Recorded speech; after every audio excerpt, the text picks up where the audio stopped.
ಒಬ್ಬರನ್ನ ಕೊಂದಾಕಿದ್ರೆ ಇನ್ನೊಬ್ರು ಬಂದು ಕುಳಿತುಕೋತಾರೆ. ಚರ್ಚೆ ಆಸ್ತಿನೇ ಇರುತ್ತೆ. ಚರ್ಚೆ ಆಸ್ತಿನೇ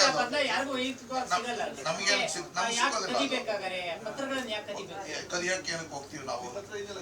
ನಮ್ಗೆ ಬಿಷಪ್ ನಮ್ಗೆ ಕೊಟ್ಟಿದ್ದಾರೆ, ಆರ್ಚ್ ಬಿಷಪ್ ಬರ್ನಾಡ್ ಬೋರಸ್ ಅವರೇ. ನಾವು ಆಸ್ತಿ ಕೊಟ್ಟಿಲ್ಲ, ನಮ್ಗೆ ಪತ್ರ ಕೊಟ್ಟಿದ್ದಾರೆ. ಅಂದ್ರೆ ಈ ಸೆಮಿನರಿ ಒಂದು ಪ್ರತ್ಯೇಕ ಪ್ರಾದೇಶಿಕ ಸೆಮಿನರಿ ಆಗ್ಬೇಕು ಅನ್ನೋದು ಕನ್ನಡ ಪರ ಹೋರಾಟಗಾರರ ಒಂದು ಬೇಡಿಕೆ. ಪ್ರಾದೇಶಿಕ ಸೆಮಿನರಿ ಆಗೋದಕ್ಕೆ ಇರುವಂತ ಸಾಧ್ಯತೆಗಳು ಮತ್ತು ಅಸಾಧ್ಯತೆಗಳನ್ನ ಅಧ್ಯಯನ ಮಾಡೋದಕ್ಕೋಸ್ಕರ ಅದರ ಆಸ್ತಿ ವಿವರಗಳನ್ನು ಒಳಗೊಂಡಂತೆ ಬೇರೆ ಬೇರೆ ಇದನ್ನ ಸಾಧ್ಯತೆಗಳನ್ನ ಅಧ್ಯಯನ ಮಾಡೋದಕ್ಕೆ ಒಂದು ಆಸ್ತಿ ಪತ್ರದ ಕಾಪಿಯನ್ನ ಧರ್ಮಗುರುಗಳ ಬಳಗಕ್ಕೆ ಕೊಟ್ಟಿದ್ದಾರೆ. ಅಲ್ಲ, ಅವಾಗ ಮಹಾರಾಜರು ಕೊಟ್ಟಾಗ ಇದನ್ನು ಮಹಾರಾಜರು ಕೊಟ್ಟಿದ್ದು, ಅವಾಗ ಕೊಡುವಾಗ ಅದರಲ್ಲಿ ದಾಖಲೆಯಲ್ಲಿ ಇದು ಕನ್ನಡ ಕ್ರೈಸ್ತರು ಕೊಡ್ತಾ ಇದೀವಿ ಅಂತ ಹೇಳಿದಾರೆ. ಇದು ಬೆಂಗಳೂರು ಮಿಷನ್ ಗೆ ಕೊಡ್ತಿದ್ದೀವಿ ಅಂತ ಹೇಳಿದ್ದಾರೆ. ಯಾವ ಭಾಷೆ ಏನಾಗಲಿ ಇಲ್ಲ, ಬೆಂಗಳೂರು ಮಿಷನ್ ಅಂತ ಹೇಳಿದ್ರೆ ಆಗ ತಮಿಳ್ನಾಡು ಮಿಷನ್ ಅಂತ ಒಂದಿರ್ತಿತ್ತು, ಕೇರಳ ಮಿಷನ್ ಅಂತ ಒಂದಿರ್ತಿತ್ತು, ಮೈಸೂರು ಮಿಷನ್ ಅಂತ ಒಂದಿರ್ತಿತ್ತು. ಹಾಗೆ ಬೆಂಗಳೂರು ಮಿಷನ್ ಅಂದ್ರೆ ಅದು ಕರ್ನಾಟಕಕ್ಕೆ ಸಂಬಂಧಪಟ್ಟಂತ ಚರ್ಚಿನ ಅಭಿವೃದ್ಧಿ ಕಾರ್ಯಗಳಿಗೆ ಮಹಾರಾಜರು ಆ ಆಸ್ತಿನ ಕೊಟ್ಟಿರೋದು. ಹಾಗೆ ನಾವು ಹೇಳ್ತಿರೋದು ರೆಕ್ಟರ್ ಸಂಬಂಧನೇ ಇಲ್ಲ ನಮ್ಗೆ. ನಾವ್ ಹೇಳ್ತಿರೋದು ತಮಿಳ್ನಾಡಲ್ಲಿ 4 ಪ್ರಾದೇಶಿಕ ಸೆಮಿನರಿಗಳಿದೆ, ಕೇರಳದಲ್ಲಿ 7-8 ಸೆಮಿನರಿಗಳಿದೆ, ಆಂಧ್ರದಲ್ಲಿ ನಮ್ಗೆ 1 ಪ್ರಾದೇಶಿಕ ಸೆಮಿನರಿನ ಕೊಡ್ತಿದ್ದೀವಿ ವಿನಃ ಈ ರೆಕ್ಟರ್ನ ಬದಲಾಯಿಸಿ ಅನ್ನೋದು ಒಂದು ಕ್ಷುಲ್ಲಕ ಕಾರಣ. ನಾವು ಕೇಳಲಿಲ್ಲ, ಯಾವತ್ತೂ ಆ ಡಿಮ್ಯಾಂಡ್ ಇಟ್ಟಿಲ್ಲ. 26 ಚಿಲ್ಲರೆ ಎಕರೆ ಇದೆ, 24 ಎಕರೆ ಚಿಲ್ಲರೆ ಇದೆ ಯಶವಂತಪುರದಲ್ಲಿ. ಈಗ ನೀವು ಹೇಳೋದು 15 ದಿನದಲ್ಲಿ ಎಲ್ಲ ತನಿಖೆ ಅವರು ಹೇಗೆ ಮುಗಿಸಿದ್ದಾರೆ ಅಂತ. 15 ದಿನ ಅಂದರೆ DGP ಆಗಿದ್ದ ಅವರು ನೀವು ಅವರನ್ನು ಬ್ಲೇಮ್ ಮಾಡ್ತಾ ಇದ್ದೀರಾ. ಆದ್ರೆ ಅವರು ಹೇಳ್ತಾರೆ ಅವರು ಆವಾಗಲೇ ಫೆಬ್ರವರಿನಲ್ಲಿ ರಿಟೈರ್ ಆಗಿಬಿಟ್ಟಿದ್ದಾರೆ. ಈಗ ಇವತ್ತು ನಿನ್ನೆ ಅವರು ಹೇಳುವಾಗ 20 ದಿನ ಮೇಲಾಗಿದೆ. ಇಡೀ ತನಿಖೆಯ ಸಮಯದಲ್ಲಿ 20 ದಿನ ತನಿಖೆ ಶುರುವಾಗಿದ್ದು 20 ದಿನಕ್ಕಲ್ಲ, 1 ವರ್ಷಕ್ಕೆ ಶುರುವಾಗಿತ್ತು. ಇಡೀ ತನಿಖೆಯ ಸಮಯದಲ್ಲಿ ಅವರೇ ಮೇಲ್ವಿಚಾರಣೆ ವಹಿಸ್ಕೊಂಡಿದ್ರು. ಅವರು ರಿಟೈರ್ಡ್ ಆಗುವಂತ ಒಂದು ಸಂದರ್ಭ ಕೂಡ ಇದಕ್ಕೆ ಕಾರಣ ಆಗಿರ್ಬೋದು. ರಿಟೈರ್ಡ್ ಆಗೋ ಮೊದಲು ಈ ಕೇಸ್ನ ಫಿಕ್ಸ್ ಮಾಡಬೇಕು ಅಂತ ಹೇಳಿ ನಮ್ಗೆ ಯಾರೋ ಹೇಳಿದ ಪ್ರಕಾರ ನಾವು ಅದ್ರ ದಾಖಲೆ ಕೇಳ್ತಿದ್ದೀವಿ. ಮಹಾಧರ್ಮಾಧ್ಯಕ್ಷರು ಅವರ ಪೀರಿಯಡ್ ಅನ್ನ ಎಕ್ಸ್ಟೆಂಡ್ ಮಾಡಬೇಕು ಅಂತ ಹೇಳಿ ಒಂದು ಶಿಫಾರಸ್ ಪತ್ರ ಕೊಟ್ಟಿದ್ದಾರೆ ಅಂತ ಕೂಡ ಹೇಳಲಾಗಿದೆ. ಅದನ್ನು ಕೂಡ ನೀವೇ ಪರಿಶೀಲನೆ ಮಾಡಬೇಕು. ಹಾಗಾಗಿ ಸಿಗ್ಲಿಲ್ಲ ಇದೆ ನಮ್ಗೆ ಅಂತ ಹೇಳಿದ ಮೇಲೆ ಏನು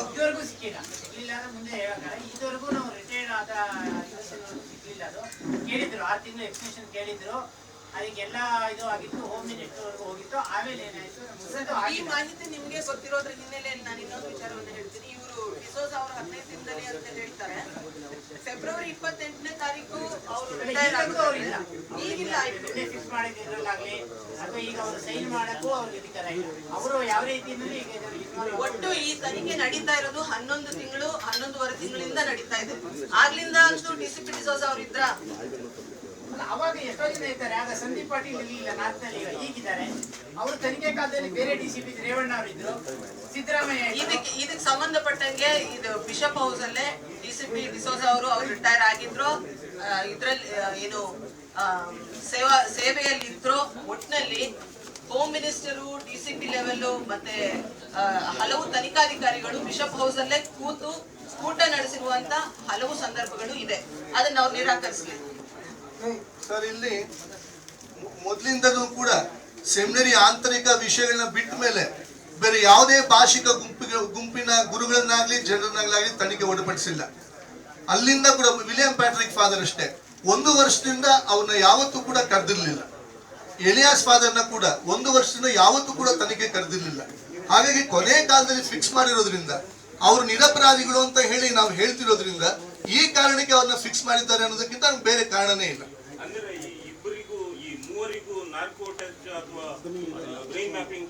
ಮಾಡಿಲ್ಲ. ಇವ್ರನ್ನ ಅರೆಸ್ಟ್ ಮಾಡಿರೋದೇ ನಿನ್ನೆ ಮೊನ್ನೆ, ಆಗಿಲ್ಲ. ತನಿಖೆಗೆ ಕರೆದಿಲ್ಲ. 1 ತಿಂಗಳ ಹಿಂದಿನ ತನಕ ಅವ್ರನ್ನ ತನಿಖೆಗೆ ಕರೆದಿಲ್ಲ. ನನ್ನ ತನಿಖೆ ಕರೆದವ್ರೆ ಬೇರೆಯವ್ರನ್ನ, ಬಟ್ ವಿಲಿಯಂ ಪ್ಯಾಟ್ರಿಕ್ ನ ಕರೆದಿಲ್ಲ. ಎಲಿಯಾಸ್ ಫಾದರ್ನು ಕೂಡ ತನಿಖೆಗೆ ಯಾವತ್ತೂ ಕರೆದಿಲ್ಲ. ಹಾಗಾದ್ರೆ ಅವರು ನಿನ್ನೆ DGP ಅವರು ನಿನ್ನೆ ಹೇಳಿದಾರಲ್ಲ, ಈ 3 ತಪ್ಪು ಒಪ್ಪಿಕೊಂಡಿದ್ದಾರೆ, ಕನ್ಫೆಸ್ ಮಾಡಿದ್ದಾರೆ. ನಿನ್ನೆ ಕೆಲವು ಮಾಹಿತಿಗಳ ಪ್ರಕಾರ ಅವರು ಫಾದರ್ ವಿಲಿಯಂ ಪ್ಯಾಟ್ರಿಕ್ ಅವ್ರ ತಮ್ಮಂದಿರ ಪ್ರಕಾರ ನಿನ್ನೆ ಸಂಜೆ 8 ಪೇಪರ್ಗಳ ಕೈಯಲ್ಲಿ ಯಶವಂತಪುರ ಪೊಲೀಸ್ ಸ್ಟೇಷನ್ ಸಹಿ ಮಾಡಿಸ್ಕೊಂಡ್ರಂತೆ. ಇವ್ರು ಹೇಳಿ ಒಪ್ಕೊಂಡಿದ್ದಾರೆ ಅಂತ ಹೇಳಿ ಒಪ್ಕೊಂಡಿದ್ದಾರೆ ನನಗೆ ಪೊಲೀಸ್ ಮೂಲ ಅದು. ಪೊಲೀಸ್ ದೌರ್ಜನ್ಯ ಮಾಡಿ ಒಪ್ಪಿಸಿ ಸಹಿ ಹಾಕಿ ಅಂತ ಹೇಳಿ ಬಂದ್ರೆ ಅವ್ರ ಮುಂದೆನೆ ಓದಕ್ಕೆ ಫಾದರ್ ಪ್ಯಾಟ್ರಿಕ್ ಕೇಳ, ಅವ್ರ ತಮ್ಮ ಇಲ್ಲಿದ್ದಾರೆ, ಫಾದರ್ ಪ್ಯಾಟ್ರಿಕ್ ತಮ್ಮ, ಅವರು ಮುಂದೆ ಫಾದರ್ ಪ್ಯಾಟ್ರಿಕ್ ಕೇಳಿದ್ರಂತೆ, ನಾನು ಸಹಿ ಮಾಡೋ ಮೊದಲು ಓದ್ಬೇಕು ಅಂದ್ರೆ ನನ್ನ ಹತ್ರನೇ ಇರ್ತದೆ, ನಡೀರಿ ಫಾದರ್ ಅರ್ಜೆಂಟ್ ಟೈಮ್ ಆಯ್ತು ನಿಮ್ಮನ್ನ ಪ್ರೊಡ್ಯೂಸ್ ಮಾಡ್ಬೇಕಂತ 8 ಪೇಪರ್ಗೆ ಸಹಿ ಮಾಡಿಸ್ಕೊಂಡಿದ್ದಕ್ಕೆ ಅವ್ರ ತಮ್ಮನೇ ಸಾಕ್ಷಿ ಇದೆ, ಅವ್ರ ಮುಂದೆನೆ ಮಾಡಿಸ್ಕೊಂಡಿದ್ದಾರೆ. ಅಲ್ಲ ಫಾದರ್, ಇವಾಗ ನಿನ್ನೆ ಅವರು ಮೊಹಂತಿ ಅವರು ಹೇಳ್ತಿದ್ರು, ಈ ಪ್ಯಾಟ್ರಿಕ್ ಅವರು ಅಲ್ಲಿಯ ಪ್ರೊಕ್ಯೂರೇಟರ್ ಅವರ ಕಸಿನ್ ಅಂತ. ಪ್ಯಾಟ್ರಿಕ್ ಅವರು ಪ್ರೊಕ್ಯೂರೇಟರ್ ಕಸಿನ್ ಅಲ್ಲ, ದೊಡ್ಡಪ್ಪನ ಮಗ ಅನ್ನೋದಾದ್ರೆ ಪ್ಯಾಟ್ರಿಕ್ ಅವ್ರನ್ನ ಮೊದಲು ತನಿಖೆಗೆ ಒಳಪಡಿಸಿದ್ಬೇಕಿತ್ತು, ಅವ್ರನ್ನ ಮೊದಲು ಬಂಧಿಸ್ಬೇಕಾಗಿತ್ತು, ಅವ್ರ ಜೊತೆಗೆ ಇವ್ರು ಶಾಮೀಲಾಗಿದ್ದೆ ಅಂತ ಬಂಧಿಸ್ಬೋದಾಗಿತ್ತು. ಆದ್ರೆ ಅವ್ರು ಯಾರು ಏನು ಮುಟ್ಟೇ ಇಲ್ವಲ್ಲ. ಮೊದಲು 11 ತಿಂಗಳು ಕೂಡ ಫಾದರ್ ಪ್ಯಾಟ್ರಿಕ್ ಝೇವಿಯರ್, ನೀವು ಯಾವುದೇ ಇಂಟರ್ನೆಟ್ ನೋಡಿದ್ರೆ, ಯಾವುದೇ ವೆಬ್ಸೈಟ್ ನೋಡಿದ್ರೆ father Patrick Xavier is prime suspect ಅಂತಾನೆ ಬರ್ತಾ ಇತ್ತು. ಈಗ ಇದ್ದ ಅವ್ರನ್ನ ಕೈ ಬಿಟ್ಟು ಇವ್ರನ್ನ ಫಿಕ್ಸ್ ಮಾಡಿದಾರಲ್ಲ, ಇವ್ರು ಕನ್ನಡಿಗರ ಕಾರಣಕ್ಕಾಗಿ ಅಷ್ಟೇ. ಅಂದರೆ ನೀವು ಹೇಳುದು ಯಾರು? ಪ್ಯಾಟ್ರಿಕ್ ಝೇವಿಯರ್ ಅವರು ಸಸ್ಪೆಕ್ಟ್ ಅಂತ ಹೇಳಿದ ಎಲ್ಲಾ ಮಾಧ್ಯಮಗಳು ಹೇಳ್ತಾ ಇದ್ದು ಅದನ್ನೇ. ಅವ್ರನ್ನೇ ಮೊದಲು ನಾರ್ಕೋ ಅನಾಲಿಸಿಸ್ಗೆ ಟೆಸ್ಟ್ ಮಾಡಿಸಿದ್ದು. ಇತ್ತೀಚಿನ 1 ತಿಂಗಳ ಹಿಂದಿನ ತನಕ ನೀವು ಯಾವುದೇ ನೆಟ್ ಅಲ್ಲಿ ನೋಡಿದ್ರು ಕೂಡ, ಯಾವುದೇ ನ್ಯೂಸ್ ಏಜೆನ್ಸಿ ನೋಡಿದ್ರು ಕೂಡ Patrick Xavier is prime suspect ಅಂತ U can news, Catholic news ಹೇಳುತ್ತೆ Patrick Xavier is prime suspect ಅಂತ 1 ತಿಂಗಳ ತನಕ ಹೇಳ್ಕೊಂಡ್ಬಂದ್ರು. ಮಳೆ ಗಿಡಗು ಎಲ್ಲ ಬಂತಲ್ಲ ಅವತ್ತು ಕೊಲೆ ಹತ್ಯೆ ಅದು 2 ದಿವಸ ಮಳೆ ಗುಡುಗು ಯಾರು ಶಬ್ದ ಕೇಳಿಸ್ತಾ ಇರಲಿಲ್ಲ, ಪೂರ ಮಳೆ ಬರ್ತದೆ. ಆಗ ಅವರ ಈ ರೂಮ್ ನಲ್ಲಿ ಆಗಿದ್ದಲ್ಲ, ಅವರ ಪಕ್ಕದ ರೂಮ್ ನಲ್ಲಿ ಇದ್ದವರು ಅವರು ಇದ್ದವರು ಯಾರು? ಅದು ಪ್ಯಾಟ್ರಿಕ್ ಝೇವಿಯರ್. ಪ್ಯಾಟ್ರಿಕ್ ಝೇವಿಯರ್ ಇದ್ರು, ಅವರ ಮೇಲೆ ಸಂಶಯ ವ್ಯಕ್ತಪಡಿಸಿದ್ರು. ಅವ್ರು ಹಿಂಗೆ ಶಬ್ದ ಗೊತ್ತಾಗದೆ ಹೋಯ್ತು. ಅದು ಪೊಲೀಸರು ತನಿಖೆ. ಸ್ವಾಮಿ ಒಂದ್ ನಿಮಿಷ. ಈಗ ನೀವು ತನಿಖೆ ತರ್ತಾ ಇರೋದು ವಿಲಿಯಂ ಪ್ಯಾಟ್ರಿಕ್ ಮತ್ತು ಪ್ಯಾಟ್ರಿಕ್ ಝೇವಿಯರ್. ಹೇಳ್ತೀನಿ ಕೇಳಿ. ಪ್ಯಾಟ್ರಿಕ್ ಝೇವಿಯರ್ ಅನ್ನೋರು ಸೆಮಿನರಿಲಿ ಅಧ್ಯಾಪಕರು, ವಿಲಿಯಂ ಪ್ಯಾಟ್ರಿಕ್ ಅನ್ನೋರು ಹೊರಗಡೆ ಇರೋರು. ದಯವಿಟ್ಟು ಕ್ಷಮಿಸಿ, ಅವ್ರಿಗೂ ಯಾವುದೇ ಸಂಪರ್ಕ ಇಲ್ಲ, ರಕ್ತ ಸಂಬಂಧ ಒಂದುಂಟು. ಇಮೋಷನಲಿ ಯಾವುದೇ ಇದಿಲ್ಲ. ಇಲ್ಲಿ ಹೇಳ್ತೀನಿ ಕೇಳಿ, ಒಂದ್ ನಿಮಿಷ ಕೇಳಿ. ಈಗ ನೀವೆಲ್ಲ ಇಲ್ಲಿ ಕುತ್ಕೊಂಡಿದ್ದೀರಾ, ಅವರು ನಿಮ್ಗೆ ವರದಿ ಕೊಟ್ಟಿದ್ದಾರೆ. ಆ ವರದಿ ಪ್ರಕಾರ ವಿಲಿಯಂ ಪ್ಯಾಟ್ರಿಕ್ ಮತ್ತು ಎಲಿಯಾಸ್ ಇವರು ಆರೋಪಿಗಳು. ನಾನು ಹೇಳ್ತೀನಿ ನಿಮ್ಗೆ, ಫಸ್ಟ್ ಆಫ್ ಆಲ್ ಅವತ್ತಿದ್ದಂತಹ ಮಳೆ ಇದಕ್ಕೆ ಇವ್ರ ಮನೆಯಿಂದ ಆಚೆಗೆ ಹೋಗ್ಲಿಕ್ಕೂ ಸಾಧ್ಯವಿಲ್ಲ. ಇದು ಇವರ ವ್ಯಕ್ತಿತ್ವದ ಗುಣ. ಎರಡನೇದು, ಫಾದರ್ ಥಾಮಸ್ಗೆ ಎಷ್ಟು ಶಕ್ತಿ ಇತ್ತು ಅಂದ್ರೆ ಇವರಿಬ್ಬರನ್ನು ಒಂದೇ ಕೈಲಿ ಹೊಡೆದು ಮುಗಿಸ್ಬೋದು, ಅಷ್ಟು ಶಕ್ತಿ ಉಂಟು ಫಾದರ್ ಥಾಮಸ್ KJ ಥಾಮಸ್ ಅವ್ರಿಗೆ. ಎರಡನೇದು. ಮೂರನೇದು, ಇವ್ರ ಪ್ರೊಫೆಷನಲ್ ಅಲ್ಲಕ್ಕೆ ಅಲ್ಲ. ಆ ಮರ್ಡರ್ ಮಾಡಬೇಕು ಅಂತಂದ್ರೆ ಫಸ್ಟ್ ಅವನು ಮಾನಸಿಕವಾಗಿ ಸಿದ್ಧನಾಗಿರ್ಬೇಕು. ಇವ್ರು ಏನಾರ ಕೊಲೆಗಾರರಾಗಿದ್ರೆ ಇಷ್ಟೊತ್ತಿಗೆ ಅವರು ಹುಚ್ಚಿಡ್ದು ಅಥವಾ ಡಿಪ್ರೆಷನ್ಗೆ ಹೋಗಿ ಏನೋ ಒಂದು ಆಗ್ತಾ ಇದ್ರು. ನಾವು 11 ವರ್ಷ ತರಬೇತಿ ತಗೊಂಡು ನೈತಿಕತೆಯಿಂದ ಬಾಳ್ತಾ ಇರುವಂತ ಜನರಿಗೆ ಇವತ್ತು ನಮ್ಮ ಧಾರ್ಮಿಕ ಅಧಿಕಾರಿಗಳು ಮತ್ತು ನಮ್ಮ ರಾಜಕೀಯ ಕುತಂತ್ರಿಗಳು ಸೇರಿ ಅಮಾನಕವಾದಂತ ಮುಗ್ಧ ಗುರುಗಳ ಮೇಲೆ ಅಪವಾದ ಹೊರಿಸಿದ್ದಾರೆ. ಇದನ್ನ ಸಹಿಸ್ಕೊಂಡು ನಾವಿಲ್ಲಿ ಕೂರ್ಬೇಕೇನೋ? ಇವತ್ತು ಕರ್ನಾಟಕದಲ್ಲಿ ಕನ್ನಡ ಕ್ರೈಸ್ತರಿಗೆ ಒಂದು ಸ್ಥಾನ ಮಾನ ಎಳ್ಳಷ್ಟು ಇದೆಯಾ? ಇವತ್ತು ಕರ್ನಾಟಕದಲ್ಲಿ ಚರ್ಚ್ ಆಡಳಿತನ ನಿಮ್ಗೆ ಎಷ್ಟು ಗೊತ್ತು? ಪತ್ರಕರ್ತರ ನನ್ನ ಸ್ನೇಹಿತರಿಗೆ ಇದು ಒಂದು ದೊಡ್ಡ ಸಮುದ್ರ, ಇದರಲ್ಲಿ ಎಳ್ಳಷ್ಟು ನಮ್ಗೆ ಯಾರಿಗೂ ಗೊತ್ತಿಲ್ಲ. ನಾವು 400 ವರ್ಷ ಕ್ರೈಸ್ತ ಧರ್ಮ ವಿಶ್ವಾಸವನ್ನು ಸ್ವೀಕರಿಸಿ ಇವತ್ತು ನಾವು ಯಾವ ಕಾಲದಲ್ಲಿದ್ದೋ ಅದೇ ರೀತಿ ಇದ್ದೀವಿ. ಆದ್ರೆ ಒಂದೇ ತಲೆಮಾರಿಗೆ ಕೇರಳದಿಂದ ಬಂದವರು, ಮಂಗಳೂರಿಂದ ಬಂದವರು, ಸರ್ವ ಅಧಿಕಾರನೂ ಉಂಟು, ಸರ್ವ ಆಸ್ತಿನೂ ಉಂಟು. ಕಾರಣ ಇಷ್ಟೇ, ಇವತ್ತು ಇಲ್ಲಿ ನೀವು ಧಾರ್ಮಿಕ ಶಿಕ್ಷಣ ಅಂತ ಏನ್ ಹೇಳ್ತೀರಾ, ಇದೆಲ್ಲ ಅವರ ಆಡಳಿತನದ ಒಳಗಡೆನೆ ಉಂಟು. ಆಸ್ತಿ ಹೋಗಕ್ಕೆ ಸಾಧ್ಯ ಇಲ್ವಲ್ಲ. ಸ್ವಲ್ಪ ಚರಿತ್ರೆ ತಿಳ್ಕೊಳ್ಳಿ ಸ್ವಾಮಿ, ಆಸ್ತಿ ಪ್ರಶ್ನೆ ಅಲ್ಲ.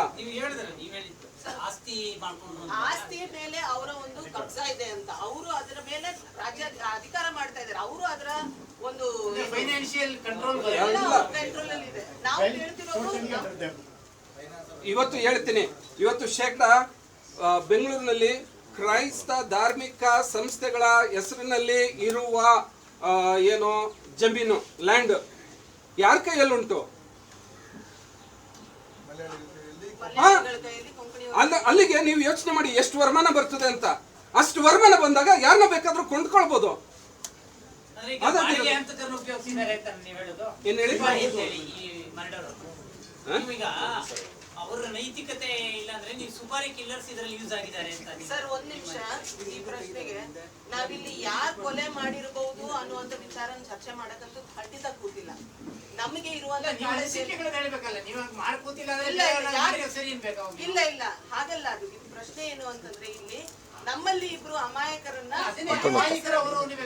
ಬೇರೆ ನಿಮ್ಮ ಒಂದು ಥಿಯರಿ ಹೇಳ್ಬೇಕಲ್ಲ. ಅಲ್ಲ, ನಾವು ಬೇರೆ ಥಿಯರಿ ಅವರು ಆರೋಪಿಗಳು ಅನ್ಬೇಕಾದ್ರೆ ಅವರೊಂದು ಥಿಯರಿ ಹೇಳ್ತಾರೆ, ನೀವು ಆರೋಪಿಗಳಲ್ಲ ಅನ್ನೋದಕ್ಕೆ ನಾವು ಇನ್ನೊಂದು ಥಿಯರಿ ಹೇಳ್ಬೋದು ಸರ್. ಏನಂತ ಹೇಳಿದ್ರೆ, ನಾವು ಕನ್ನಡ ಸಂಘಟನೆಗಳು, ಕನ್ನಡ ಗುರುಗಳು ಒಂದು ಪ್ರಾದೇಶಿಕ ಸೆಮಿನರಿ ಆಗ್ಬೇಕು ಅಂತ ಒತ್ತಾಯ ಮಾಡ್ತಿರೋದ್ರಿಂದ ರೋಮ್ ಒಂದು ಆಯೋಗ ನೇಮಿಸಿದೆ. ಆ ಆಯೋಗ ಒಂದು ಆಯೋಗ ನೇಮಿಸಿದೆ 1 ವರ್ಷಕ್ಕೆ ಮೊದಲು. ಇದು ಪ್ರಾದೇಶಿಕ ಸೆಮಿನರಿಯಿಂದ ಬದಲಾವಣೆ ಮಾಡಬೇಕಾದ್ರೆ ಏನೆಲ್ಲ ಮಾಡಬೇಕು ಅಂತ ಹೇಳಿ ತನಿಖೆ ಮಾಡಿ ಆದೇಶ ಕೊಡಿ ಅಂತ ರೋಮ್ ಒಂದು ಆಯೋಗ ನೇಮಿಸಿದೆ. ಈ ಆಯೋಗದ ಜೊತೆಗೆ 15 ದಿನ ನಾವು ಬಹಳಷ್ಟು ಮಂದಿ, ಸುಮಾರು 300-400 ಮಂದಿ ಧರ್ಮಗುರುಗಳು ಮಾತಾಡಿದ್ದೀರಿ, ಜನ ಮಾತಾಡಿದಿರಿ. ಆಯೋಗದ ವರದಿ ಇನ್ನೂ ಬಂದಿಲ್ಲ. ಈ ಹಂತದಲ್ಲಿ ನನಗೂ ನೀವು ಕೇಳಿದ್ಮೇಲೆ ಒಂದು ಸಂಶಯ ಬರ್ತಾ ಇದೆ. ಈ ಕನ್ನಡಿಗರು ಈ ಸೆಮಿನರಿನ ಕೇಳ್ತಿರುವಂತ ಹಿನ್ನೆಲೆಯಲ್ಲಿ ರೋಮ್ಗೆ ಈ ಕನ್ನಡಿಗರು ಹಿಂಸೆಗಿಳಿದು ರೆಕ್ಟರ್ನೇ ಕೊಲೆ ಮಾಡೋ ಮಟ್ಟಕ್ಕೆ ಹೋಗಿದ್ದಾರೆ ಅಂತ ಹೇಳಿ ಬಿಂಬಿಸ್ಲಿಕ್ಕೆ ಕನ್ನಡ ವಿರೋಧಿಗಳು ಮಾಡಿರ್ಬೋದಲ್ವಾ? ಆಡಳಿತಾತ್ಮಕದಲ್ಲಿರುವಂತವ್ರು ಮಾಡಿರ್ಬೋದಲ್ಲ ಅಂತ ಥಿಯರಿ ಹೇಳ್ಬೋದಲ್ಲ. ಈಗ ನಮ್ಮ ಮೇಲೆ ಅಪವಾದ ಹಾಕ್ಲಿಕ್ಕೆ ಈಗ ಹೆಂಗೂ ಫಿಕ್ಸ್ ಮಾಡ್ಬಿಟ್ಟವ್ರೆ. ಅಪವಾದ ಆಗ್ಲಿಕ್ಕೆ ನೋಡಿ ಕನ್ನಡಿಗರೇ ಮಾಡೋದು, ಇನ್ನೊಬ್ರು ಮಾಡ್ಲಿಕ್ಕೆ ಕಾರಣ ಇಲ್ಲ ಅಂತ ಹೇಳ್ಬೋದು. ತಮಿಳ್ನವರು 42 ಮಂದಿ ಗುರುಗಳು, ನಾನು ಆಗ್ಲೇ ಹೇಳಿದೆ, ಸಹಿ ಮಾಡಿ ಈ ಸೆಮಿನರಿನ ಯಾವುದೇ ರೀತಿ ಪ್ರಾದೇಶಿಕ ಸೆಮಿನರಿ ಮಾಡಬಾರ್ದು ಅಂತ ಹೇಳಿ ಒತ್ತಾಯ ಹಾಕಿದ್ದಾರೆ. ಅಂತ ಮೂಲಗಳು ಕೂಡ ಮಾಡಿರ್ಬೋದಲ್ಲ. ಇಡೀ ಕರ್ನಾಟಕ ಎಲ್ಲ ಇದಕ್ಕೆ ಜಿಲ್ಲೆಗಳಿಗೆ ಸಂಬಂಧಪಟ್ಟಂತ ಒಂದು ಸೆಮಿನರಿ ಆಗುತ್ತೆ. ತಮಿಳುನಾಡಿಂದ ಕೇರಳದ ವಿದ್ಯಾರ್ಥಿಗಳು ಬರ್ಬೋದು. ಅದ್ರ ಆಡಳಿತ ಬಂದು ಕರ್ನಾಟಕದ ಧರ್ಮಾಧ್ಯಕ್ಷಗಳ ಬಿಷಪ್ರ ಕೈಯಲ್ಲಿ ಇರುತ್ತೆ. ನಾವು ಕೇಳ್ತಿರೋದು ಅಷ್ಟೇ. ಮತ್ತೆ ಇನ್ನೊಂದೇನಂದ್ರೆ ಅದು 30 ವರ್ಷಗಳ ಒತ್ತಾಯ. ಈ ತಕ್ಷಣಕ್ಕೆ ನಮಗೆ ಇರೋ ಬಿಷಪ್ಗಳೆಲ್ಲ ಕೊಗ್ಗಡಿಯವರೇ, ಅವರು ಕೆಳಗಡೆ ನಾವು ಹೆಣಗ್ತಾ ಇದ್ದೀವಿ.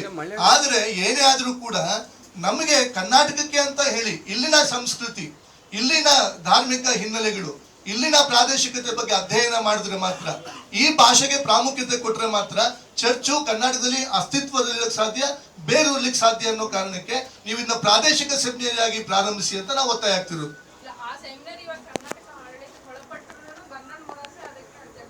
ಸೆಮಿನರಿ 18 ಧರ್ಮಾಧ್ಯಕ್ಷಗಳ ಆಡಳಿತಕ್ಕೆ ಒಳಪಟ್ಟಿದೆ.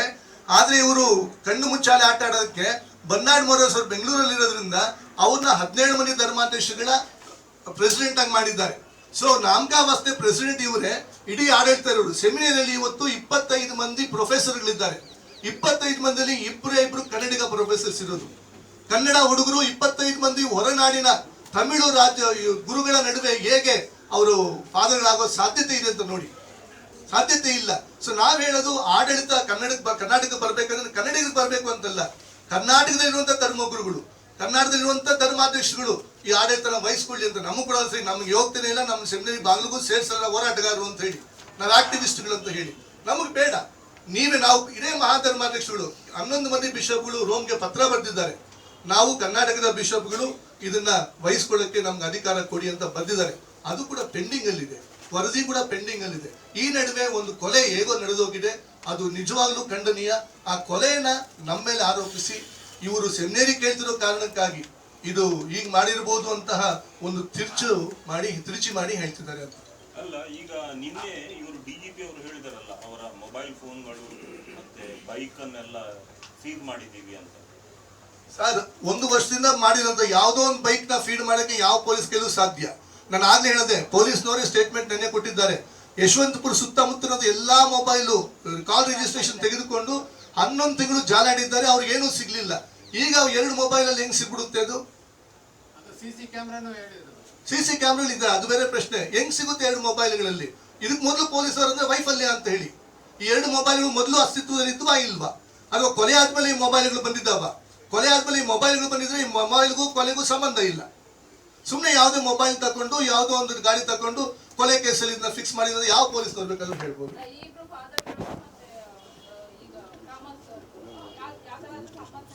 ಸಂಬಂಧನೇ ಇಲ್ಲ, ಎನಿಮಿಟಿನೂ ಇಲ್ಲ. ನಾನು ಹೇಳಿದ್ನಲ್ಲ, ಕೊಲೆ ಆದಂತ ಫಾದರು ಕನ್ನಡ ಪ್ರೇಮಿ ಅಂತ ನೋಡಕ್ ಹೋದ್ರೆ, ನಾವು ಕನ್ನಡ ಸೆಮಿನರಿಯಲ್ಲಿ ಓಣಂ ಹಬ್ಬ ಮಾಡ್ತಾರೆ. ಪೊಂಗಲ್ ಹಬ್ಬ ಮಾಡ್ತಾರೆ, ಕರ್ನಾಟಕದ ರಾಜ್ಯೋತ್ಸವ ಮಾಡಬೇಕು ಅಂತ ನಾವು ಕೇಳಕ್ ಹೋಗಿದ್ವಿ. ಆಗ ಅವ್ರು ಹೇಳಿದ್ರು ನನಗೆ ಪ್ರಾಮಾಣಿಕವಾಗಿ ಅನ್ಸುತ್ತೆ ಇಲ್ಲಿ ಕರ್ನಾಟಕ ರಾಜ್ಯೋತ್ಸವ ನವೆಂಬರ್ 1 ಮಾಡಬೇಕು ಅನ್ಸುತ್ತೆ ಅಂದ್ರು. ನೀವು ಮಾಡಕ್ ಆಗುತ್ತಾ ಅಂದ್ರೆ ಇಲ್ಲ ಸ್ವಾಮಿ, ಇಲ್ಲಿರುವಂತ ವ್ಯವಸ್ಥೆಯಲ್ಲಿ ನಾನು ಒಬ್ಬನೇ ಹೋರಾಟ ಮಾಡಕ್ ಆಗಲ್ಲ ಅಂದ್ರು. ನಾವು ಮಾಡ್ತೀವಿ ಸ್ವಾಮಿ, ನೀವು ಪೊಲೀಸರನ್ನ ಕರೆಸಿ ಅಂತ ಹೇಳಿದ್ವಿ 3 ವರ್ಷಗಳ ಹಿಂದೆ. ನಾನು ಯಾವುದೇ ಕಾರಣಕ್ಕೆ ಪೊಲೀಸರನ್ನ ಕರ್ಸಲ್ಲ, ನಿಮ್ಮನ್ನ ತಡಿಯಲ್ಲ, ನೀವು ಮಾಡಿ ಅಂದ್ವಿ. ನಾವು ಧರ್ಮಗುರುಗಳು 300 ಜನ ಹೋಗಿ ಅವತ್ತು ನವೆಂಬರ್ 1ನೇ ತಾರೀಕು ಕನ್ನಡ ಧ್ವಜ ಹಾರಿಸಿ ಬಂದ್ವಿ. ಇದಾದ್ಮೇಲೆ ಮಾರನೇ ವರ್ಷ ನಾವು ಮತ್ತೆ ಮಾಡಬೇಕು ಅನ್ನೋಂತ ಯೋಚನೆ ಮಾಡಿದ್ವೋ ಇಲ್ವೋ ಗೊತ್ತಿಲ್ಲ. ಆದ್ರೆ KJ ಥಾಮಸ್ ಅವರೇ ಎಲ್ಲಾ ಪ್ರೊಫೆಸರ್ ಸ್ಟಾಫ್ ನ ಕೂರಿಸ್ಕೊಂಡು ಅವ್ರಿಗೆ ಒಪ್ಪಿಸಿ KJ ಥಾಮಸ್ ಅವರೇ ಧ್ವಜಾರೋಹಣ ಮಾಡಿದ್ರು. KJ ಥಾಮಸ್ ಅವರೇ ಕನ್ನಡ ರಾಜ್ಯೋತ್ಸವ ಮಾಡಿದ್ರು. ಹಾಗಾಗಿ ಅವ್ರು ಕನ್ನಡ ವಿರೋಧಿ ಹೆಂಗ್ ಆಗೋಕ್ ಸಾಧ್ಯ ಇರ್ತದೆ?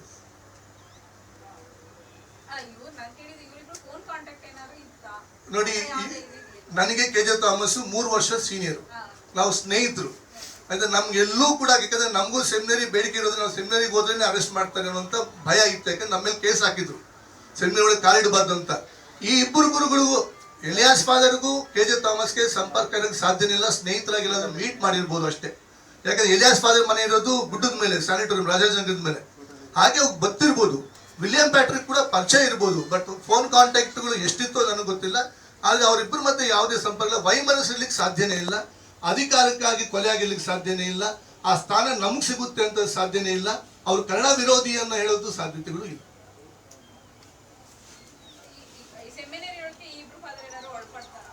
ಇಲ್ಲ ನೋಡಿ, ಈಗ ಯಾವುದೇ ಅಲ್ಲಿ ಇದ್ಬೇಕಾದ್ರೆ ಕನಿಷ್ಠ 10 ವರ್ಷ 15 ವರ್ಷ ನೀನೊಬ್ಬ ಪ್ರೊಫೆಸರ್ ಆಗಿದ್ದ ಮೇಲೆ ಮಾತ್ರ ನೀನು ರೆಕ್ಟರ್ ಆಗಿ ನೇಮಕ ಮಾಡಬಹುದು. ಫಾದರ್ ಎಲಿಯಾಸ್ ಸೆಮಿನರಿ ಕಾಲಿಡಕ್ಕೆ ಹೋಗ್ತಾ ಇಲ್ಲ, ಯಾಕಂದ್ರೆ ಅವ್ರು ಸೇರೋದೇ ಇಲ್ಲ. ಇದು ಹೆಂಗೆ ಅಂತ ಹೇಳಿದ್ರೆ, ಇದು ಒಬ್ಬ ಕ್ರಿಶ್ಚಿಯನ್ ಪಾದ್ರಿನ ತಕೊಂಡು ಹೋಗ್ಬಿಟ್ಟು ತಿರುಪ್ತಿಯಲ್ಲಿ ಅರ್ಚಕನನ್ನಾಗಿ ಮಾಡ್ದಂಗೆ. ತಿರುಪ್ತಿ ಅರ್ಚನೆ ಮಾಡೋದಕ್ಕೂ ಒಬ್ಬ ಕ್ರೈಸ್ತ ಪಾದ್ರಿಗೂ ಏನ್ ಸಂಬಂಧ ಇದೆ? ಹಾಗೆ ಎಲಿಯಾಸ್ ಫಾದರ್ಗೂ ಸೆಂಟ್ ಪೀಟರ್ ಸೆಮಿನರಿಗೆ ಏನೂ ಸಂಬಂಧ ಇಲ್ಲ. ಅವರು ಓದಿರೋದು ಬಂದು ಪರಂಗಿಪೇಟ್ ಸೆಮಿನರಿಯಲ್ಲಿ, ಮೈಸೂರು ಸೆಮಿನರಿಯಲ್ಲಿ. ಆ ಸೆಮಿನರಿಗೂ ನಮಗೂ ಸಂಬಂಧ ಇಲ್ಲ. OCD ಸಭೆ. ಪ್ಯಾಟ್ರಿಕ್ ಬೆಂಗಳೂರು ಧರ್ಮಕ್ಷೇತ್ರದವರು. ಥಾಮಸ್ ಬಂದು ಸೀರಿಯನ್ ಕ್ರಿಶ್ಚಿಯನ್, ಕೇರಳದವರು. ಅವರು ಕರ್ನಾಟಕದವರೆಲ್ಲ, ಅವರು ಊಟಿ ಡಯಾಸಿಸ್ನವರು. ಇದು ಸೆಮಿನರಿಯಲ್ಲಿ ಹೆಂಗಿದೆ ಕಾನೂನು ಅಂದ್ರೆ, 3 ವರ್ಷಗಳ ಕಾಲ ಕರ್ನಾಟಕದವ್ರನ್ನ ರೆಕ್ಟರ್ ಮಾಡಬೇಕು, ಇನ್ನು 3 ವರ್ಷಗಳ ಕಾಲ ಕರ್ನಾಟಕದ ಹೊರಗಿನವ್ರನ್ನ ರೆಕ್ಟರ್ ಮಾಡಬೇಕು ಅಂತ. ಯಾಕಂದ್ರೆ ಇಬ್ರಿಗೂ ಆಡಳಿತ ಒಳಪಟ್ಟಿರೋದ್ರಿಂದ. ಹಾಗಾಗಿ KJ ಥಾಮಸ್ ಆಗಿದ್ರು. ಮುಂದಿನವರು ಕರ್ನಾಟಕದ ಹೊರಗಡೆಯವರು ಆಗ್ತಾರೆ ವಿನ ಕರ್ನಾಟಕದವ್ರು ಯಾರು ಆಗಲ್ಲ. ಅವರು KJ ಥಾಮಸ್ ಅವರು 2ನೇ ಟರ್ಮಿಗೆ ಚುನಾಯಿತರ. ಅದಕ್ಕಿಂತ ಮುಂದೆ ಇದ್ದವರು ಕೂಡ 3-4 ಮಂದಿ ಕೂಡ 2 ಟರ್ಮ್ ಮಾಡಿದ್ರು. 3 ವರ್ಷ ಅವರು ಕಾರ್ಯ ಚೆನ್ನಾಗಿ ನಿರ್ವಹಿಸಿದ್ರು ಅಂದ್ರೆ ಅವ್ರನ್ನ ಬಿಷಪ್ಗಳೆಲ್ಲ ಸೇರಿ ಇನ್ನೊಂದು ಟರ್ಮ್ಗೆ ಅವ್ರನ್ನ ನೇಮಕ ಮಾಡ್ತಾರೆ. ಹಾಗೆ 2ನೇ ಟರ್ಮ್ ಅಲ್ಲಿ ಇದ್ರು KJ ಥಾಮಸ್ ಅವರು.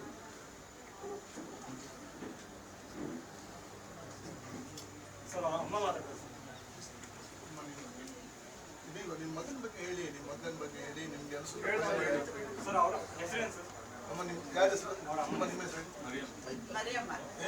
ನಿಮ್ಮ ಮಗನ ಬಗ್ಗೆ ಮಾತಾಡಿ. ನನ್ನ ಮಗನ ಬಗ್ಗೆ ಅವನು ಏನೂ ತಪ್ಪು ಮಾಡಿಲ್ಲ. ಅವನು ಕನ್ನಡ ಒಂದು ಹೋರಾಡ್ತಾರೆ, ಅದು ಒಂದು ತಪ್ಪು ಬಿಟ್ರೆ ಯಾವ ತಪ್ಪು ಅವ್ನು ಮಾಡಲ್ಲ. ಅವ್ನಿಗೆ ಏನೂ ಗೊತ್ತಿಲ್ಲ. ಅವ್ನಿಗೆ ಅಷ್ಟು ನಾನು ಹೇಳ್ಬೇಡ, ಅವ್ನಿಗೆ ಯಾವುದು ಗೊತ್ತಿಲ್ಲ. ಅವ್ನಿಗೆ ನಾನು ಕನ್ನಡನೇ, ನಾನು ತಾಯಿ ಹೋದ ಕನ್ನಡ ಭಾಷೆ ನಾನು ಹೋರಾಡ್ತೀನಿ, ಅದು ಒಂದು ಬಿಟ್ರೆ ಇನ್ಯಾವುದೂ ಇಲ್ಲ ಅವನಿಗೆ.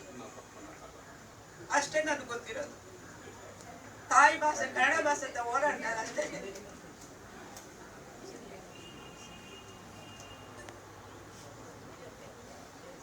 ನಿನ್ನೆ ಪೊಲೀಸರು ಹೇಳಿದಾರಲ್ಲ, ಅವರು ಈ 3 ಒಪ್ಪಿದ್ದಾರೆ. ಪೊಲೀಸರು ಸ್ಟೇಟ್ಮೆಂಟ್ ಸರ್ ಅದು. ಇವತ್ತು ನೀವು ಡೆಕ್ಕನ್ ಹೆರಾಲ್ಡ್ ನೋಡಿದ್ರೆ ಪೊಲೀಸರು ಮಾಡಿರುವಂತ ಎಲ್ಲ ಇದು ರಿಮಾಂಡ್ ಅಪ್ಲಿಕೇಶನ್ ಆಗ್ಲಿ, FIR ಆಗಲಿ, ಎಲ್ಲೂ ಕೂಡ ಕೋರ್ಟ್ ಅಲ್ಲಿ ಇಲ್ಲ ಅಂತ ಇವತ್ತು ಡೆಕ್ಕನ್ ಹೆರಾಲ್ಡ್ ತುಂಬಾ ಸ್ಪಷ್ಟವಾಗಿ ಹೇಳಿದೆ. ಪೊಲೀಸರು 100 ಹೇಳ್ತಾರೆ. ಪೊಲೀಸ್ನವರು ಹೊಡೆದು ಬಡ್ದು ಇದೇ ವಿಲಿಯಂ ಪ್ಯಾಟ್ರಿಕ್ ಅವ್ರನ್ನ ಏರೋಪ್ಲೇನ್ ಹತ್ತಿಸ್ತೀವಿ ಅಂತ ಹೇಳಿ, ಇದನ್ನೆಲ್ಲ 3rd degree 4th degree punishment ಕೊಡ್ಬೋದು ಅಂತ ಹೇಳಿ ಅವ್ರು ಕೇಳಿದ್ದಾರೆ. ನಿನ್ನೆ ನೀನ್ ಮಾತ್ರ ನಿಮ್ ಮುಂದೆ ಆಗಿದೆ, ನಿನ್ನೆ ಆಗಿದ್ರು, ನೀನೇ ಒಂದು ತಿಂಗಳ ತನಕ ಅವರನ್ನು ಕರೆದೇ ಇಲ್ಲ ಅಂತ ಹೇಳಿದ್ರು. ಹೆಸರು ಫ್ರಾನ್ಸಿಸ್ ಅಂತ ಹೇಳಿ.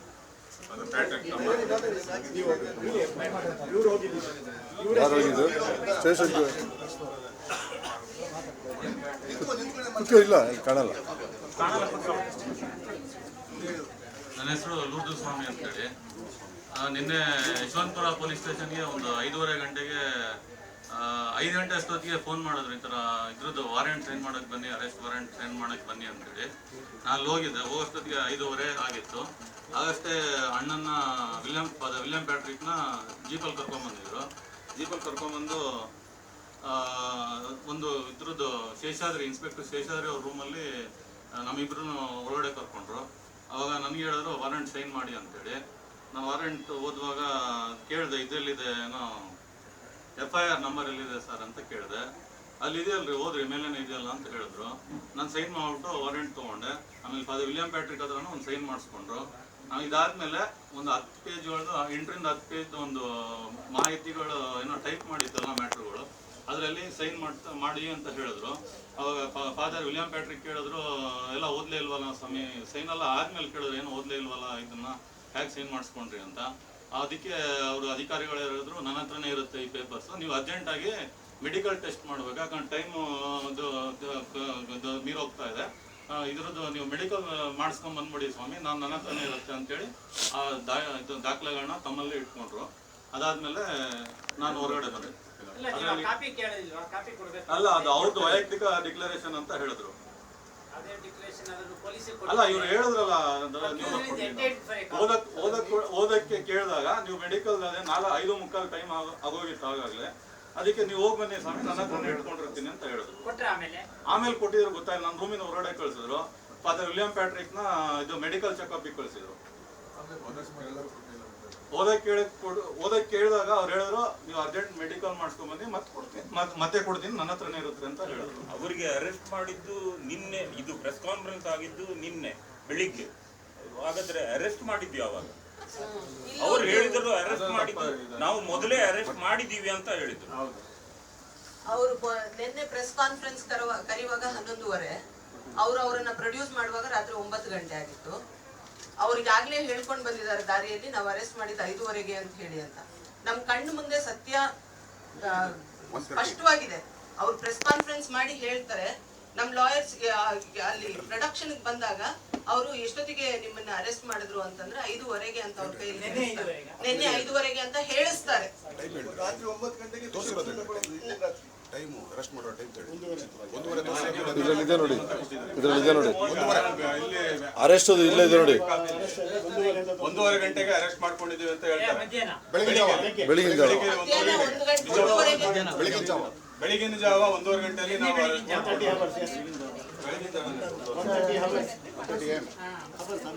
ಸರ್, ಇನ್ನೊಂದು ಇಲ್ಲಿ ಏನಾಗಿದೆ ಅಂತಂದ್ರೆ ನಮ್ಮ ಇಬ್ರು ಗುರುಗಳು ಅವ್ರ ಕಸ್ಟಡಿಯಲ್ಲಿ ಇರೋದ್ರಿಂದ ಇನ್ನು 7 ದಿನ ಪೊಲೀಸ್ ಕಸ್ಟಡಿಯಲ್ಲಿ ಇರ್ತಾರೆ. ಆದ ಕಾರಣ ನಮ್ಗೆಲ್ರಿಗೂ ಸಹಜವಾದ ಒಂದು ಆತಂಕ ಇದೆ.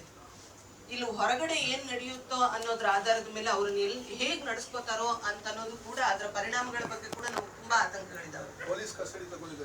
ಅದೇ ಪೊಲೀಸ್ ಕಸ್ಟಡಿಯಲ್ಲಿ ಇರೋದ್ರಿಂದ ಸೊ ನಿಮ್ಗೆ ನಾವು ಏನ್ ಆತಂಕ ಪಡ್ತಿದೀವಿ ಅನ್ನೋದು ಬಹುಶಃ ನಮ್ಮ ಮಾಧ್ಯಮ ಮಿತ್ರರು ನನ್ಗೆ ತುಂಬಾ ವಿವರಿಸಿ ಹೇಳ್ಬೇಕಾದಂತ ಅಗತ್ಯ ಇಲ್ಲ. ಇಲ್ಲಿ ತುಂಬಾ ಅಂತ ವ್ಯತ್ಯಾಸಗಳಿದಾವೆ. ಅದು ಅವ್ರ ಪೊಲೀಸ್ ಕಸ್ಟಡಿಯಿಂದ ಜುಡಿಷಿಯಲ್ ಕಸ್ಟಡಿಗೆ ಬಂದ ನಂತರ ಆ ಎಲ್ಲಾ ಮಾಹಿತಿಗಳನ್ನ, ಅಲ್ಲಿರುವಂತ ಡಿಸ್ಕ್ರಿಪೆನ್ಸೀಸ್ ನಾವು ಖಂಡಿತ ಮಾಧ್ಯಮದವ್ರ ಜೊತೆಗೆ ಹಂಚ್ಕೋತೀವಿ ಇನ್ನೊಂದ್ಸರಿ. ಅಂದ್ರೆ ನಿನ್ನೆ ಅವರನ್ನು ಮ್ಯಾಜಿಸ್ಟ್ರೇಟ್ ಮುಂದೆ ಪ್ರೊಡ್ಯೂಸ್ ಮಾಡಿದ್ರು. ರಾತ್ರಿ 9 ಗಂಟೆಗೆ ಮಾಡಿದ್ರು, ಮನೆಯಲ್ಲಿ ಅವ್ರ ಮನೆಯಲ್ಲಿ ಪ್ರೊಡ್ಯೂಸ್ ಮಾಡಿದ್ರು.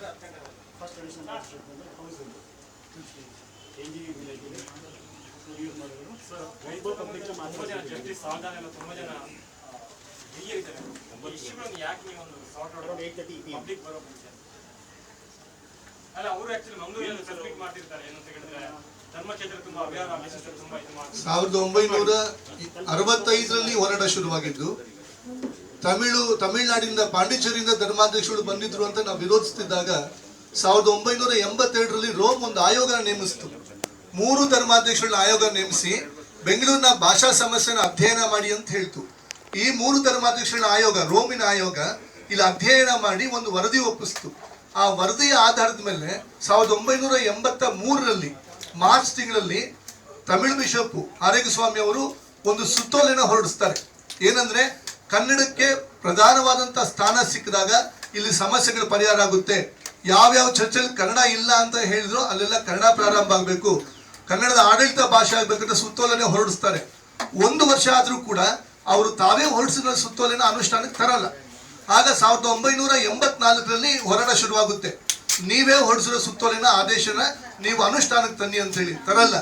ಆಗ ನಾವು ದೀರ್ಘ ಕಾಲ ಹೋರಾಡಾದ್ಮೇಲೆ ಅವ್ರನ್ನ ಟ್ರಾನ್ಸ್ಫರ್ ಮಾಡ್ಬಿಡ್ತಾರೆ. ಅವ್ರನ್ನ ಟ್ರಾನ್ಸ್ಫರ್ ಮಾಡಿದ್ಮೇಲೆ ಒಬ್ಬ ಕೊಂಕಣಿ ಬಿಷಪ್ ಅಂತ ತರ್ತಾರೆ.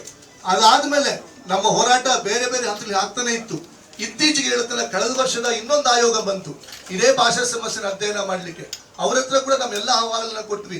ಅವ್ರ ವರದಿ ಬರಬೇಕಾಗಿದೆ ಅಷ್ಟೇ, ಸೆಮಿನರಿ ವರದಿ ಬರಬೇಕು. ಇವರಿಗೆ ಯಾರಿಗೂ ಕೂಡ ಮೂಲತವಾಗಿ ಇಲ್ಲಿನ ಸಮಸ್ಯೆ ಪರಿಹರಿಸಬೇಕು ಅಂತ ಅನ್ಸಲ್ಲ. ಇದು ಬ್ರಿಟಿಷ್ ಅವರ ಒಂದು ವಸಾಹತುಶಾಹಿ ನೀತಿ. ಪಾಕಿಸ್ತಾನ ಭಾರತನ ಎಲ್ ತನಕ ಜಗಳ ಮಾಡಕ್ ಬಿಡ್ತಾರೋ, ಇವತ್ತು ಅಮೆರಿಕ ಮಾಡ್ತಿರೋದು ಅದೇ. ಇಲ್ಲಿ ಪಾಕಿಸ್ತಾನ ಚಿವುಟುತ್ತೆ, ಇಲ್ಲಿ ಮೋದಿ ಸರ್ಕಾರ ಬರಬೇಕು ಅಂತ ಕೂಡ ಹೇಳುತ್ತೆ. ಯಾಕಂತ ಹೇಳಿದ್ರೆ ಎರಡು ಮೂಲಭೂತವಾದಗಳನ್ನ ಮಧ್ಯೆ ಇಟ್ಕೊಂಡ್ರೆ ಅವ್ರ ಬೇಸ್ ಸೇಫ್ ಆಗುತ್ತೆ. ಹಾಗೆ ಧರ್ಮಾಧ್ಯಕ್ಷರು ತಮಿಳ್ನವರು ಕನ್ನಡದವರು ನಿರಂತರವಾಗಿ ಹೋರಾಟ ಮಾಡ್ತಾ ಇದ್ರೆ ಅವ್ರ ಅಧಿಕಾರ ನಡೆಸೋದು ಬಹಳ ಸುಲಭ ಆಗುತ್ತೆ ಅನ್ನೋ ಕಾರಣಕ್ಕೆ ಯಾರು ಕೂಡ ಈ ಸಮಸ್ಯೆನ ಇತ್ಯರ್ಥಪಡಿಸಲಿಕ್ಕೆ ಹೋಗ್ತಿದ್ರು.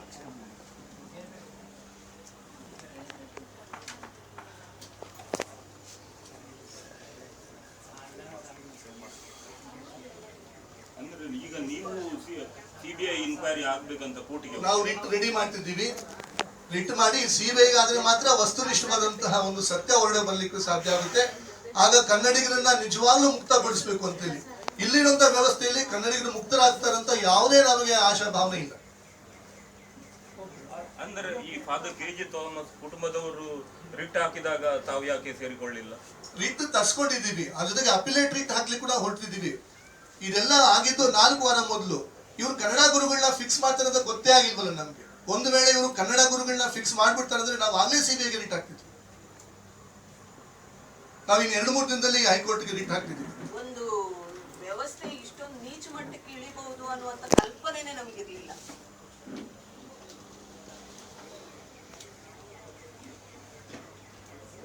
ನಾವು ಇದು ಒಂದು ನಮಗೆಲ್ಲರಿಗೂ ಕೂಡ ಕೆ.ಜೆ. ಥಾಮಸ್ ಅವರ ಕೊಲೆಯ ನಿಗೂಢತೆ ಏನಿದೆ ಅದು ಹೊರಗೆ ಬರಬೇಕು ಅನ್ನೋದೇ ಬಹಳ ತೀವ್ರವಾದಂತ ಬಯಕೆ ನಮ್ದು ಆಗಿತ್ತು.